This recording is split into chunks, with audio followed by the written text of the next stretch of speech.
এবার পুরো খবর।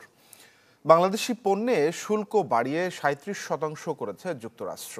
বুধবার স্থানীয় সময় বিকেলে হোয়াইট হাউসের রোজ গার্ডেনে এই ঘোষণা দিয়েছেন মার্কিন প্রেসিডেন্ট ডোনাল্ড ট্রাম্প। অতিরিক্ত শুল্কের কারণে দেশটিতে তৈরি পোশাক রপ্তানিতে দেখা দিয়েছে নেতিবাচক প্রভাবের শঙ্কা। ভিশনের ফুলঝুরি মেগা অফারে ফ্রিজ কিনলেই পাচ্ছেন ১৬ পিসের আকর্ষণীয় গিফট বক্স একদম ফ্রি। যুক্তরাষ্ট্রে দ্বিতীয় মেয়াদে ডোনাল্ড ট্রাম্প ক্ষমতায় আসার পর বিশ্বে নতুন করে শুরু হয়েছে বাণিজ্য যুদ্ধ। মেক্সিকো, কানাডা, চীন থেকে শুরু করে ইউরোপীয় ইউনিয়নের দেশও রেহাই পাচ্ছে না ট্রাম্পের অতিরিক্ত শুল্কের খড়গ থেকে। এবার পাল্টাপাল্টি শুল্কের খেলাটা কিছু দেশের জন্য আরও কঠিন করলেন মার্কিন প্রেসিডেন্ট।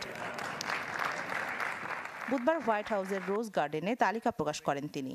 এতে একপাশে যুক্তরাষ্ট্রের ওপর অন্য দেশের আরোপিত শুল্ক ও এর জবাবে সেসব দেশের ওপর নতুন করে আরোপিত শুল্কের হার দেখানো হয়, যাতে আছে বিশ্বের ১৮৫টি দেশ ও অঞ্চলের নাম। সেই তালিকায় বাংলাদেশি পণ্যের শুল্ক বাড়িয়ে ৩৭% করেছে যুক্তরাষ্ট্র। এতদিন ১৫% ছিল শুল্ক। ট্রাম্পের দেখানো তালিকায় যুক্তরাষ্ট্রের পণ্যে বাংলাদেশের আরোপিত শুল্কের হার ৭৪%। বাংলাদেশের ওপর নতুন করে আরোপিত শুল্কের কারণে রপ্তানি খাতে নেতিবাচক প্রভাব পড়ার শঙ্কা তৈরি হয়েছে, কারণ বাংলাদেশের প্রধান দুই রপ্তানি বাজারের একটি যুক্তরাষ্ট্র।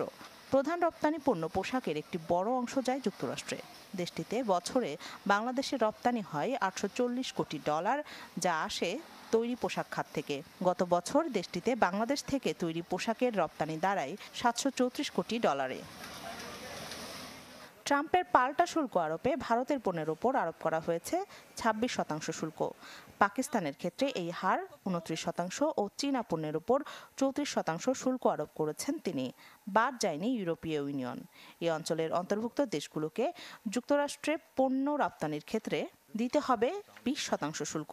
এছাড়া সব ধরনের বিদেশি গাড়ি আমদানির ক্ষেত্রে ২৫% শুল্ক আরোপের ঘোষণা দিয়েছেন মার্কিন প্রেসিডেন্ট।